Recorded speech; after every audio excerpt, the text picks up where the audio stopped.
Dentro de la magnífica colección que Planeta Comics le está dedicando a toda la obra del gran maestro mangaka Osamu Tezuka, que es el maestro mangaka por excelencia, en mi opinión, y que ya supera pues la veintena, más o menos, está entre 15 y 20 de tomos dedicados dentro de esta biblioteca Osamu Tezuka por parte de Planeta Comics. Pues tenemos el fenomenal Don Drácula, un cómic editado en 2022, que ha sido el último cómic que me he leído, por cierto, que lo tenemos aquí. Tapa dura, algo que caracteriza toda la colección. Aquí tenemos la contraportada, 572 páginas de vampirismo puro y duro bajo el prisma del gran Osamu Tezuka, que lo mismo te hacía el guión que te hacía el dibujo. Este hombre era un todoterreno. Los vampiros, la verdad, que alguna vez creo que lo he dicho en algún vídeo anterior o en el blog Como quieres que cuente estrella, los vampiros en la obra de Osamu Tezuka era una constante en muchísimos mangas. Muchísimos. Él tenía un interés por los monstruos clásicos, Frankenstein, la momia y otros por el estilo. Y yo creo que venía por la proliferación de revistas como a lo mejor Tales from the Crypt, Creepy, Eri, alguna de estas que llegaban de Estados Unidos, ya bien sea por importación, exportación o por los propios soldados estadounidenses o propio personal estadounidense que estaba ubicado en Japón, venían de Estados Unidos cargados con estas cosas, y yo creo que él conocía más o menos de primera mano lo que se hacía en Estados Unidos y qué es lo que le interesaba a los lectores estadounidenses, creo. Además de por el incremento años 60, 70 de las típicas películas de terror, de vampiros precisamente, de Drácula, de Frankenstein, que inundaban las carteleras ya no solamente de Estados Unidos o de Japón, sino de todo el mundo, con estos monstruos rescatados del siglo XIX y que despertaban pasiones e interés en cómics, en revistas, en clubs de lectura, y que él, pues, hijo de su tiempo, pues se unió a esta moda precisamente. Algo, por cierto, reconoce en el epílogo de esta obra, algo de Don Drácula. En este cómic concreto, en el de Don Drácula que os digo hoy, es una versión del personaje de Bram Stoker, que por motivos pues no muy bien explicados, se va a vivir a Japón con su hija Chocola, que es una niña que comienza en la primaria, pero después a lo largo del cómic vamos a verla ya en secundaria, y con su fiel servidor y criado Igor, o Igor, que es un tipo, bueno, pues con su chepa, con un ojo tapado por un parche, los dientes salidos, y que maneja una calesa, una vieja diligencia de la nobleza, en los desplazamientos de Drácula por la zona de Tokio por donde él se mueve, aunque él vive a las afueras.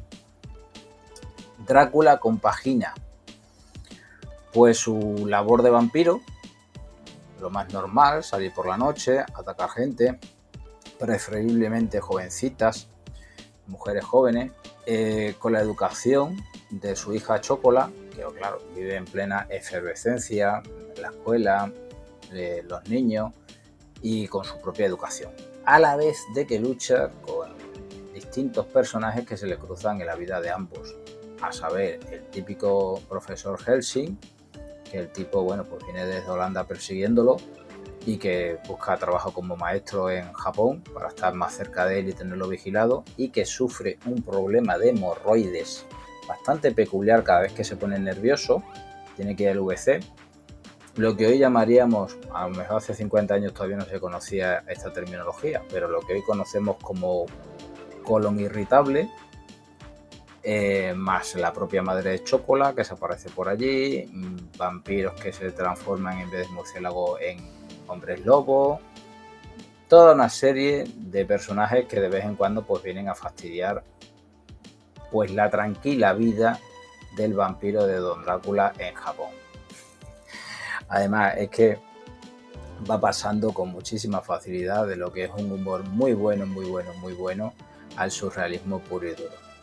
La narrativa, que además que es muy curiosa, como os decía, pues tiene esos componentes humorísticos que a mí me ha recordado mucho a las viñetas de Olaf, que son viñetas cortas de 4 viñetas que te lo cuentan todo. Aquí no son 4 viñetas, pero más o menos tiene ese componente así, ese desarrollo narrativo al más puro drama. O sea, tienes historias donde te vas a reír mucho, a historias donde Drácula se comporta bastante mal, no es el Drácula que hemos leído en la historia anterior, y de hecho hay historias en las cuales acabas con una sonrisa y hay otras en las que te quedas bastante pensativo y llegas a decir, pero ¿qué es esto? ¿Qué es lo que acabo de leer?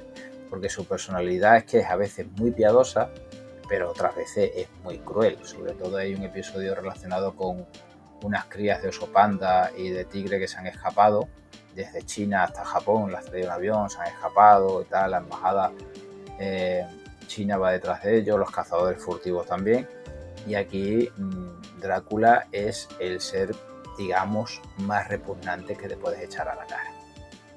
Cosas de Tezuka. Después hay una cosa que también me ha llamado muchísimo la atención, y es que el propio Osamu Tezuka posiblemente no conocía bien las características que tienen los vampiros, porque cree que todas las cruces afectan por igual a Don Drácula, cualquier tipo de cruz, y también cree que el agua del grifo puede matar a un vampiro. O sea, el simple agua que sale del grifo de la lluvia, 4 gotas, pueden acabar con un vampiro. Y después también es bastante curioso cuando habla de la historia de Rumanía, porque claro, Don Drácula se presenta como un noble rumano, ¿no? Habla de que en la Segunda Guerra Mundial Rumanía fue cruelmente bombardeada por ingleses y franceses. Dato que, por cierto, yo no dispongo de él, ¿vale? Que hasta donde yo recuerde, como historiador, fue invadida y masacrada por los alemanes, por los nazis concretamente, y posteriormente sufrió la invasión soviética durante casi 50 años. Vamos, que con los pocos rumanos que yo he hablado, pocos o muchos, todavía se acuerdan de Ceausescu, ¿no? De aquel tipo que tenían por allí.